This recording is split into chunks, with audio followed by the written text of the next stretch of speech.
നിങ്ങൾ crypto trading അല്ലെങ്കിൽ ഈ ഫോറക്സ് ട്രേഡിംഗ് ഒക്കെ ചെയ്യുന്ന ആളുകളാണോ? അങ്ങനെയാണെന്നുണ്ടെങ്കിൽ ഇൻകം ടാക്സ് ഡിപ്പാർട്ട്മെൻറ്റായിട്ട് ബന്ധപ്പെട്ടിട്ട് അല്ലെങ്കിൽ ഇൻകം ടാക്സ് ആയിട്ട് ബന്ധപ്പെട്ടിട്ട് ചില കാര്യങ്ങൾ ശ്രദ്ധിച്ചില്ല എന്നുണ്ടെങ്കിൽ ശരിക്ക് എട്ടിന് പണി കിട്ടാനായിട്ട് സാധ്യതയുണ്ട്. ഞാൻ ഈ പറഞ്ഞു വരുന്നത് ഞാനിപ്പോൾ ഒരു റീസെൻ്റ് ഒരു ഇൻസിഡൻറ്റ് പറയാം.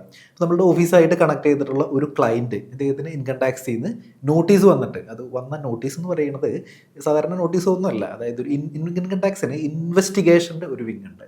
അപ്പോൾ ഇൻവെസ്റ്റിഗേഷൻ ഡിപ്പാർട്ട്മെൻറ്റിൽ നിന്നാണ് ഇങ്ങനൊരു നോട്ടീസ് വന്നിട്ടുണ്ടായിരുന്നത്. അപ്പോൾ റീസൺ നമ്മൾ അന്വേഷിച്ച് വന്നപ്പോൾ വെച്ച് കഴിഞ്ഞാൽ അത്രയധികം ഹ്യൂജ് ട്രാൻസാക്ഷൻസ് ആണ് ഇദ്ദേഹത്തിൻ്റെ അക്കൗണ്ടിൽ നടന്നിരിക്കുന്നത്. മാത്രമല്ല ഇയാൾ ആ വർഷത്തേക്ക് ഇൻകം ടാക്സ് റിട്ടേൺ ഒന്നും ഫയൽ ചെയ്തിട്ടില്ല കേട്ടോ.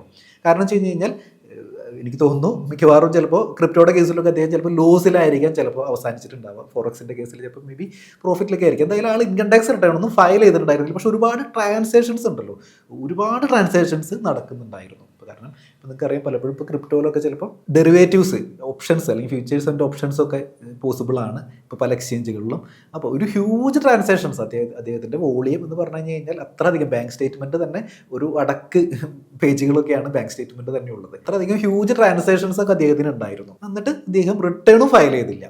അപ്പോൾ എന്തോ ഒരു സസ്പീഷ്യസ് ട്രാൻസാക്ഷൻ എന്നുള്ള ഒരു ആംഗിളിലാണ് ഡിപ്പാർട്ട്മെൻറ്റ് ഇത് കണക്ട് ചെയ്തിട്ട് ഇൻവെസ്റ്റിഗേഷനിലേക്ക് അതിൻ്റെ ഒരു കൊറി അവരയച്ചത്. അപ്പോൾ ഇതായിട്ട് ബന്ധപ്പെട്ടിട്ടായിരുന്നു പ്രൊസീഡിങ്സ് നടന്നിട്ടുണ്ടായിരുന്നത്. അപ്പോൾ നിങ്ങൾക്കറിയാം, ഈ ക്രിപ്റ്റോ അല്ലെന്നുണ്ടെങ്കിൽ ഫോറക്സ് ട്രേഡായിട്ട് ബന്ധപ്പെട്ടിട്ട് വേറൊരു തലവേദന ട്രേഡേഴ്സിന് ഉള്ളതെന്ന് പറയുന്നത് ഈ ബാങ്ക് അക്കൗണ്ട് ഫ്രീസിങ്, അങ്ങനെയൊക്കെയുള്ള കുറച്ച് ഇഷ്യൂസ്, തലവേദനകൾ അപ്പുറത്തെ സൈഡിൽ നടക്കുന്നുണ്ട്. ഇത് പോരാതെയാണ് ഇനിയിപ്പോൾ ഇപ്പുറത്ത് ഇതുപോലെയുള്ള പുതിയ പുതിയ തലവേദനകൾ വരുന്നത്.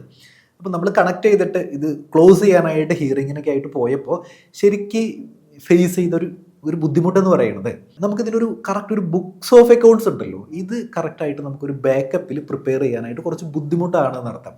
നിങ്ങൾ നേരെ മറിച്ച് ഇപ്പുറത്തെ സൈഡിൽ നിങ്ങളൊരു ഷെയർ ട്രേഡിംഗ് ഒക്കെ നടത്തുകയാണെന്ന് വിചാരിക്കും. അതായത് ഇപ്പോൾ സെറോദ അല്ലെന്നുണ്ടെങ്കിൽ ഗ്രോ ഇതേപോലുള്ള ആപ്പുകളിൽ നമ്മളൊരു ഇക്വിറ്റിയിലോ അല്ലെങ്കിൽ ഇവൻ ഫോറക്സ് ഇതുപോലെയാണെന്നുണ്ടെങ്കിൽ, അതായത് ഇവൻ ഫീച്ചേഴ്സ് ആൻഡ് ഓപ്ഷൻസ് ഒക്കെ ചെയ്യുന്നതാണെന്ന് വിചാരിക്കും. നിങ്ങൾ സിങ്ക് ട്രേഡിങ്ങോ ലോങ് പൊസിഷൻസ് എടുക്കുന്നു, അല്ലാന്നുണ്ടെങ്കിൽ FNO ചെയ്യുന്നു, എന്ത് തന്നെ ആയാലും നമുക്ക് ഇവിടുന്ന് വളരെ കൃത്യമായിട്ടുള്ളൊരു ഡാറ്റ നിങ്ങൾക്ക് കിട്ടും. ഇപ്പോൾ സെറോദി അതുപോലെ തന്നെ, അതായത് ഇക്വിറ്റി ആയിട്ട് ബന്ധപ്പെട്ടിട്ട് നിങ്ങൾ എന്ത് ചെയ്താലും നിങ്ങൾക്ക് എന്ത് കിട്ടുന്നു, കറക്റ്റായിട്ടുള്ളൊരു വളരെ ക്ലിയർ കട്ടായിട്ട് ക്രിസ്റ്റൽ ക്ലിയർ ആയിട്ടുള്ള ഡാറ്റ നിങ്ങളുടെ കയ്യിൽ ഉണ്ട് എന്നർത്ഥം. പക്ഷെ പല കേസിലും ഇപ്പുറത്ത് on the other hand crypto അല്ലാന്നുണ്ടെങ്കിൽ ഈ ഫോറക്സ് ട്രേഡൊക്കെ ആകുമ്പോൾ പല പ്ലാറ്റ്ഫോമുകളും, കാരണം ഇതിൻ്റെ പ്ലാറ്റ്ഫോമുകൾ തന്നെ അത്ര ബാക്ക് എൻഡിൽ അത്ര നല്ല പെർഫെക്റ്റ് ആയിട്ടുള്ള കാര്യങ്ങളൊന്നുമല്ല. ബ്രോക്കർ, പല ആളുകൾക്ക് അറിയാം, പല ബ്രോക്കറുകളും അല്ലെങ്കിൽ എക്സ്ചേഞ്ചുകളൊക്കെ പൂട്ടിപ്പോയ കഥകളൊക്കെ അറിയാം. അപ്പോൾ അതുകൊണ്ട് തന്നെ ഇതൊരു ഗ്രേ ഏരിയ ആണെന്ന് അർത്ഥം. അതായത് ക്രിപ്റ്റോ ആയിട്ട് ബന്ധപ്പെട്ട് അല്ലാന്നുണ്ടെങ്കിൽ ഫോറക്സ് ആയിട്ട് ബന്ധപ്പെട്ടിട്ടുള്ള ബാക്ക് എൻഡിൽ നിന്ന് നമുക്ക് ഡാറ്റ കിട്ടാനായിട്ട്, അതായത് നിങ്ങൾ എത്ര രൂപ അങ്ങോട്ട് ഇൻവെസ്റ്റ് ചെയ്തു, എത്ര രൂപ ഇങ്ങോട്ട് വിഡ്രോ ചെയ്തു, അല്ലാന്നുണ്ടെങ്കിൽ എത്രയാണ് ഇതിൻ്റെ പ്രോഫിറ്റ്. അപ്പോൾ നമ്മൾ കണക്കുകൾ വെച്ചിട്ടുണ്ടല്ലോ, അതായത് നമുക്കൊരു റിപ്പോർട്ടുകൾ വെച്ച് ഇങ്ങനെയാണെന്നുള്ളത് റിപ്പോർട്ടുകൾ വെച്ച് പ്രൂവ് ചെയ്യാനായിട്ട് പല കേസിലും ബുദ്ധിമുട്ടുകൾ ഉണ്ടാവുന്നുണ്ട്. അപ്പോൾ ശരിക്കും ഇപ്പോൾ ഈ കേസിൽ എന്ന് പറഞ്ഞു കഴിഞ്ഞാൽ അത് തന്നെയായിരുന്നു ഏറ്റവും വലിയ ഒരു ഇഷ്യൂസ് ഉണ്ടായത്. അപ്പോൾ നിങ്ങൾ ക്രിപ്റ്റോ അതുപോലെ തന്നെ ഫോറക്സ് ഒക്കെ ചെയ്യുകയാണെന്നുണ്ടെങ്കിൽ എനിക്ക് പറയാനുള്ള ഒരു അഡ്വൈസ് എന്ന് പറയുന്നത്, നിങ്ങൾ കൃത്യമായിട്ട് ഇൻകം ടാക്സ് റിട്ടേൺ ഫയൽ ചെയ്തിടുക എന്നുള്ളതാണ് ഒന്നാമത്തെ പോയിന്റ് എന്ന് പറയുന്നത്. രണ്ടാമത്തെ കാര്യം എന്ന് പറയുന്നത്, നിങ്ങളുടെ ബ്രോക്കർ എൻഡിൽ അപ്പുറത്തെ സൈഡിൽ നിങ്ങൾക്ക് കൃത്യമായിട്ട് ഉള്ളൊരു റിപ്പോർട്ട് അവൈലബിൾ അല്ല എന്നുണ്ടെന്നുണ്ടെങ്കിൽ നിങ്ങൾ ഒരു എക്സൽ ഷീറ്റിൽ അങ്ങനെ എന്ത് ചെയ്യുക, നിങ്ങൾ ഇത്ര പൈസയാണ് ഇൻവെസ്റ്റ് ചെയ്തിരിക്കുന്നത്, ഇത്രയാണ് ഇതിൻ്റെ മാർജിൻ, ഇത്രയാണ് ഇതിൻ്റെ പ്രോഫിറ്റ് എന്ന് നിങ്ങൾ ഓൺ എ ഡെയിലി ബേസിൽ, ഇപ്പോൾ ചില ആളുകളൊക്കെ ചിലപ്പോൾ ഒരു ഡെയിലി ബേസിൽ ഒരുപാട് ട്രാൻസാക്ഷൻസ് നടത്തുന്ന ആളുകളുണ്ടായിരിക്കും. അപ്പോൾ അങ്ങനെയാണെന്നുണ്ടെങ്കിൽ ഓൺ എ ഡെയിലി ബേസിൽ ഇതുപോലെ ഒരു റെക്കോർഡ് നമ്മളുടെ കയ്യിൽ ഒന്ന് സൂക്ഷിച്ച് വയ്ക്കുക.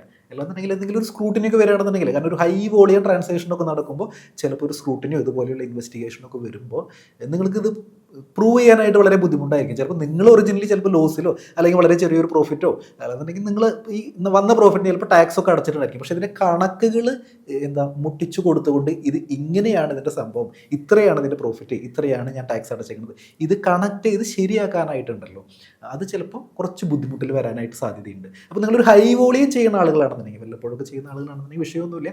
പക്ഷേ ഹൈ വോളിയത്തിൽ ഇതുപോലുള്ള ക്രിപ്റ്റോ അല്ലെങ്കിൽ ഫോറക്സ് ട്രേഡൊക്കെ ചെയ്യുന്ന ആളുകളാണെന്നുണ്ടെങ്കിൽ കൃത്യമായിട്ടുള്ള കണക്കുകൾ ഉണ്ട് എന്ന് നിങ്ങൾക്ക് ഒരു ഉറപ്പുണ്ടായിരിക്കണം. മാത്രമല്ല ഓൺ ദ അതർ ഹാൻഡിൽ ബ്രോക്കറുടെ കയ്യിൽ കണക്കുകൾ ഇല്ലാന്നുണ്ടെങ്കിൽ നിങ്ങൾ കറക്റ്റായിട്ട് കണക്കുകൾ എടുത്ത് വയ്ക്കുക. ആ കണക്കുകളെ ബേസ് ചെയ്തുകൊണ്ട് ഇൻകം ടാക്സ് റിട്ടേൺ ഫയൽ ചെയ്തിടുക. കൃത്യമായിട്ട് ടാക്സ് കാരണം വെച്ച് കഴിഞ്ഞാൽ ഇപ്പോൾ ക്രിപ്റ്റോയിലൊക്കെ ആണെന്നുണ്ടെങ്കിൽ സെക്ഷൻ 194(s) പ്രകാരം TDS ഒക്കെ പിടിക്കുന്നുണ്ട്. 1% ഓൺ ദ ബോത്ത് സൈഡിൽ TDS പിടിക്കുന്നുണ്ട്. ബയ്യർ എൻഡിലും സെല്ലർ എൻഡിലും ഒക്കെ TDS പിടിക്കുന്നുണ്ട്. അപ്പോൾ ആ കേസിൽ നിങ്ങൾ ഇൻകം ടാക്സ് റിട്ടേൺ ഒക്കെ ഫയൽ ചെയ്യുന്നില്ല എന്നുണ്ടെന്നുണ്ടെങ്കിൽ തീർച്ചയായിട്ടും നിങ്ങൾക്ക് നോട്ടീസ് വരും. ഇപ്പോൾ പലരും ക്രിപ്റ്റോയിലൊക്കെ സംഭവിക്കുന്നത് പലർക്കും ഇപ്പോൾ ലോസ് ഒക്കെ ആണെന്നുണ്ടെങ്കിൽ ചിലപ്പോൾ അത് റിട്ടേൺ ഫയൽ ചെയ്യില്ല. അപ്പോൾ ചിലർ സ്വയം ഫയൽ ചെയ്യുന്ന ആളുകൾ ഇപ്പോൾ 194(s) TDS വന്നു കഴിഞ്ഞാൽ ഉള്ള പ്രശ്നം എന്ന് പറയുന്നത് അത് കറക്റ്റായിട്ട് കാണിക്കണം നടത്തുക. അപ്പോൾ ചിലരൊക്കെ ചിലപ്പോൾ സാലറിഡ് ആയിട്ടുള്ള ആളുകളൊക്കെ ചിലപ്പോൾ ജസ്റ്റ് അവരുടെ സാലറി റിട്ടേൺ മാത്രം ഫയൽ ചെയ്ത് പോകും. അപ്പോൾ അത് പലപ്പോഴും ഈ റിട്ടേൺ ഡിഫക്റ്റീവ് ഒക്കെ ആവാനായിട്ട് സാധ്യതയുണ്ട്. അപ്പോൾ അങ്ങനെ ഒരുപാട് കേസുകൾ വരുന്നുണ്ട്. അപ്പോൾ ഡിപ്പാർട്ട്മെൻറ്റ് ഇതൊക്കെ കീൻലി വാച്ച് ചെയ്യുന്നുണ്ട്. നിങ്ങൾ ക്രിപ്റ്റോ അല്ല ഫോറക്സ് ഇങ്ങനെയൊക്കെയുള്ള ട്രാൻസാക്ഷൻസ് ചെയ്യുമ്പോൾ ഡിപ്പാർട്ട്മെൻറ്റിന് അറിയാം ഒരു ഹ്യൂജ് വോളിയം ഓഫ് ട്രാൻസാക്ഷൻ അവിടെ നടക്കുന്നുണ്ട്. നിങ്ങൾക്ക് പ്രോഫിറ്റ് കിട്ടിയാലും കിട്ടിയില്ലെങ്കിലും നിങ്ങൾ കറക്റ്റായിട്ട് കണക്കുകൾ സൂക്ഷിച്ച് വെക്കുക, കറക്റ്റായിട്ട് റിട്ടേൺ ഫയൽ ചെയ്യുക. അപ്പോൾ ഇതാണ് ക്രിപ്റ്റോ ആൻഡ് ഫോറക്സ് ട്രേഡേഴ്സിൻ്റെ അടുത്ത് പറയാനായിട്ടുള്ളത്. വെറുതെ തലവേദനകൾ നമ്മൾ എടുത്ത് വെക്കേണ്ട കാര്യമില്ല. ഇൻകം ടാക്സിൻ്റെ ആ ഒരു നെറ്റിൽ വന്ന് പോയി കഴിഞ്ഞ് കഴിഞ്ഞാൽ ആ ഒരു സ്ക്രൂട്ടിനിയിലും പ്രൊസീഡിങ്സിലൊക്കെ പോയി കഴിഞ്ഞ് കഴിഞ്ഞാൽ നിങ്ങൾ അൺനെസസറി നിങ്ങൾ തലവേദനകളിലേക്ക് പോകേണ്ട കാര്യമില്ല.